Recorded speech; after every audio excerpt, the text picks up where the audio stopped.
बिस्मिल्लाहिर्रहमानिर्रहीम। अस्सलाम वालेकुम नादरीन, आप यूट्यूब चैनल देख रहे हैं। मैं इमरान खान हूँ।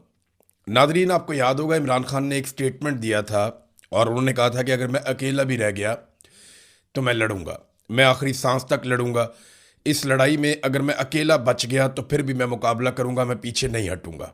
ये इमरान खान ने क्यों कहा था? आप गौर कीजिए, पाकिस्तान में बहुत सारे सियासतदान गुजरे हैं।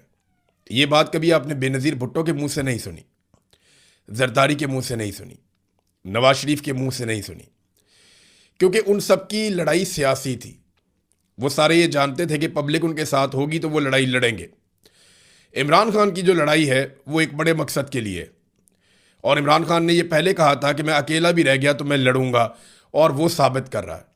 अब अमली तौर पे अगर मैदान में कोई आदमी बचा है जो डट कर सामना कर रहा है तो वो इमरान खान है। बाकी लोग आवाज़ उठाते हैं, जोर लगाते हैं, कोशिश करते हैं, लेकिन इसके बावजूद कोई और रास्ता बचा नहीं इमरान खान के पास कि वो इस रजीम के खिलाफ लड़े या इसके साथ डील करे। अब दो ही चीज़ें रह गई है ना।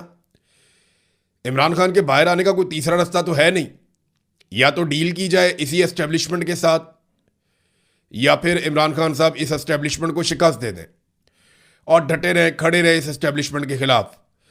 फिलहाल कोई काबिल जिक्र जद्दोजहद अभी बाकी नहीं है और इमरान खान के नाम के ऊपर सिर्फ जलसे जुलूस हो रहे हैं। जो इमरान खान ने स्ट्रीट मूवमेंट का कहा था वो अभी तक शुरू नहीं हुई।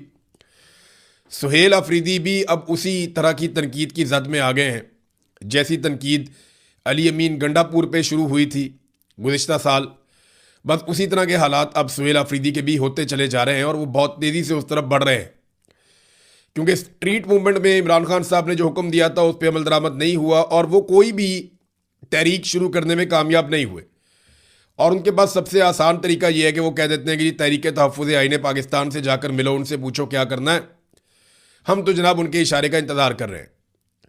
लेकिन मैं एक हकीकत आपके सामने रखता हूं कि अगर तहरीक तहफ़्फ़ुज़ आईन पाकिस्तान आज भी कहे ना कि सुहेल अफरीदी 10 लाख आदमी लेकर आप इस्लामाबाद पहुंचे, तो मुझे नहीं लगता कि वो 50-60 हज़ार आदमी से ज़्यादा इकट्ठा कर पाएंगे इस वक्त भी। उसकी वजह यह है कि वो मोमेंटम जो गलियों में बनना था, चौक चौराहों में बनना था, वो मोमेंटम खैबर पख्तूनख्वा की लेवल तक भी पाकिस्तान तहरीक इंसाफ नहीं बना पाई। हाँ, जलसे हैं, तहरीक इंसाफ सबसे बड़े जलसे कर सकती है, माजी में भी करती रही है, इमरान खान के नाम पे लोग निकलते हैं। लेकिन जिस स्ट्रीट मूवमेंट का इमरान खान ने कहा था वो नहीं है ना। देखिए, इसीलिए अब मुराद सईद जैसा आदमी जिसने काफ़ी अपने आप को होल्ड करके रखा, वो बोलने पर मजबूर हो गया। मुराद सईद ने साफ बताना शुरू कर दिया। और कर्नल वाला जो वाकया मुराद सईद ने बताया कि कर्नल को जाकर कहते हैं कि इमरान खान ने तो बाहर आना नहीं, मुराद सईद तो पागल है, ये तो जिस दिन आएगा मारा जाएगा। ये मुराद सईद का एक बहुत करीबी आदमी है जिसने जाकर ये कर्नल से बात की। तो ये जो सुहेल अफरीदी की खैबर पख्तूनख्वा हुकूमत है वो अब वैसी नहीं है जिस मिशन के साथ उसको बनाया गया था, या कम से कम इस वक्त वो नहीं कर रही जो उनसे तवक्को की जा रही थी पाकिस्तान तहरीक इंसाफ की जानिब से या इमरान खान की जानिब से। लेकिन फिर भी क्योंकि ये हुकूमत इमरान खान ने बनाई है, इस हुकूमत को चलना भी है और इस हुकूमत के साथ गुजारा भी करना पड़ेगा, तो अभी तो हालात इसी तरह रहेंगे। इमरान खान साहब को अगर कोई अदालतों से रिलीफ की तवक्को थी तो याद रखिएगा कि वो 26वीं और 27वीं आईनी तरमीम के बाद ख़त्म हो गई। मैंने कई मरतबा आपको ये कहा था 26वीं और 27वीं आईनी तरमीम से पहले कि जिस दिन अदालतों में ये केस जाएगा उस दिन ये रद्दी की टोकरी में जाएगा। चाहे वो अलकादर वाला हो, चाहे वो तोशा खाना वाला हो, चाहे वो इद्दत वाला हो। इद्दत वाला तो गया ना, रद्दी की टोकरी में गया।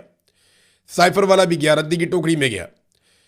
लेकिन ये बड़े बड़े मुकदमात जो ख़त्म हुए रद्दी की टोकरी में गए, ये 26वीं और 27वीं आईनी तरमीम से पहले गए। 26वीं और 27वीं आईनी तरमीम के बाद जो अदलिया के साथ कर दिया गया, यानी 6 ऐसे जजेस थे जिन्होंने कहा कि पाकिस्तान की एजेंसियां हमें तंग कर रही हैं, हरासा कर रही हैं। 3 को ज़बरदस्ती ट्रांसफ़र कर दिया, 1 को नौकरी से निकाल दिया, 1 पे रेफरेंस है और 1 ने माफ़ी तलाफ़ी कर ली। ये तो इन्होंने निशान इबरत बना लिया, जजों से बदला ले लिया और पूरे निज़ाम को पैगाम दे दिया कि हमारे खिलाफ जो भी जाएगा उसके साथ हम यही करेंगे। और ये सिलसिला रुक नहीं रहा। इमरान खान इस अदलिया के ज़रिए कभी बाहर नहीं आ सकता जब तक कि एस्टेब्लिशमेंट को दीवार के साथ नहीं लगाया जाएगा। अगर एस्टेब्लिशमेंट पीछे हटेगी तो इमरान खान की रिहाई होगी। दो ही सूरतें, या तो एस्टेब्लिशमेंट को दीवार के साथ लगाना पड़ेगा, उन्हें मजबूर करना पड़ेगा कि वो पीछे हट जाएं, उन पर दबाव डालना पड़ेगा, और दूसरा रास्ता ये है कि एस्टेब्लिशमेंट के मुतालबात मानकर इक़्तिदार ले लिया जाए और इज्जत हमेशा के लिए गंवा ली जाए। दूसरा आसान रास्ता ये है। नाज़रीन, इमरान खान साहब ने जब रजीम चेंज ऑपरेशन हुआ था तो तब एक और बात भी कही थी और आज वो बात सच साबित हो रही है। इमरान खान ने जब शहबाज शरीफ को वज़ीर आज़म मुसल्लत किया गया ना, तो इमरान खान ने तारीखी बात कही थी। उन्होंने कहा था कि अब इस मुसल्लत शुदा निज़ाम को हज़म करने के लिए हर इदारे को तबाह किया जाएगा, क्योंकि अवाम इसे कबूल नहीं करेगी और फिर इदारों को तबाह करके ये हर चीज़ को अपनी मर्ज़ी के मुताबिक बनाएंगे। अब नतीजा आपके सामने है। पाकिस्तान का जो सबसे बड़ा इदारा माना जाता था, पाकिस्तान की मिलिट्री, उसको भी तबाह बर्बाद कर दिया गया। जिस तरीके से आर्मी चीफ की एक्सटेंशन का तरीकाकार बदल दिया गया, जिस तरीके से उन्हें ताहयात इस्तिस्ना दे दिया गया, जिस तरीके से उसको सियासत के अंदर इन्वॉल्व कर दिया गया, और अब तो बड़े फ़ख्र से सीना ठोक कर कहा जाता है कि हाइब्रिड निज़ाम चल रहा है, जर्नैल और सियासतदान मिलकर मुल्क को चला रहे हैं। इमरान खान ने जो कहा था वो हमने होता हुआ देखा, अदलिया के साथ, पुलिस के साथ, ब्यूरोक्रेसी के साथ। तो तमाम जगह पे हमने वो तबाही अपनी आंखों से देखी। पीआईए जैसा इदारा जो है, इन्होंने ओने पोने बेच दिया। तो क्योंकि ये तब्दीली बड़ी खौफनाक थी, इस रजीम को मुसल्लत किया गया था, और क्योंकि ये हज़म नहीं हो रहा था किसी को, तो उसे हज़म करने के लिए इमरान खान ने जो जो कहा वो हमने अब होता हुआ देखा। देखिए, ये अवाम से बदला भी लेते हैं, अवाम का मजाक उड़ाते हैं, फिर इंजॉय भी करते हैं। मिसाल के तौर पे ये खबर आप देखिए कि बिजली की कीमत में इस हुकूमत ने कमी की है और एक अजीबो गरीब किस्म का रिलीफ अवाम को दिया, 1 पैसा फ़ी यूनिट। यानी अगर आप बहुत अमीर आदमी हैं और बहुत तगड़े आदमी हैं, आप 1000 यूनिट जला सकते हैं तो आपको 10 रुपये बच जाएंगे। मैं वैसे ही आपको मिसाल दे रहा हूँ, कैलकुलेशन में आपको 1 पैसे की वैल्यू बता रहा हूँ।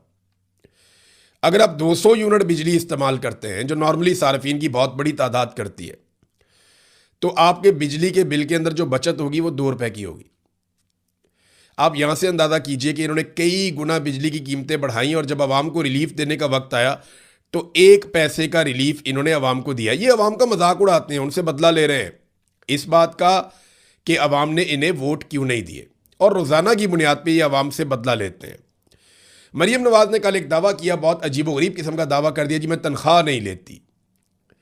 तो मरीम नवाज तनख्वाह तो नहीं लेती, लेकिन फॉर्म 47 ले लेती है, जाली हुकूमत ले लेती है, महर शराफत से इलेक्शन हार के सीट ले लेती है, अय्याशी वाला लग्जरी जहाज अरबों रुपए का वो ले लेती है।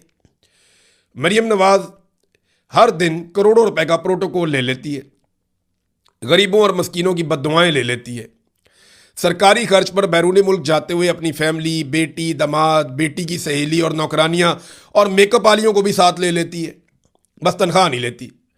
अपनी काबीना और ब्यूरोक्रेट्स के लिए नई और लग्जरी गाड़ियां ले लेती है, बस तनख्वाह नहीं लेती। सरकारी फंड से अपनी और अपने वालिद की ज़ाती तशहीर के लिए अरबों रुपए के फंड ले लेती है, मगर तनख्वाह नहीं लेती। ये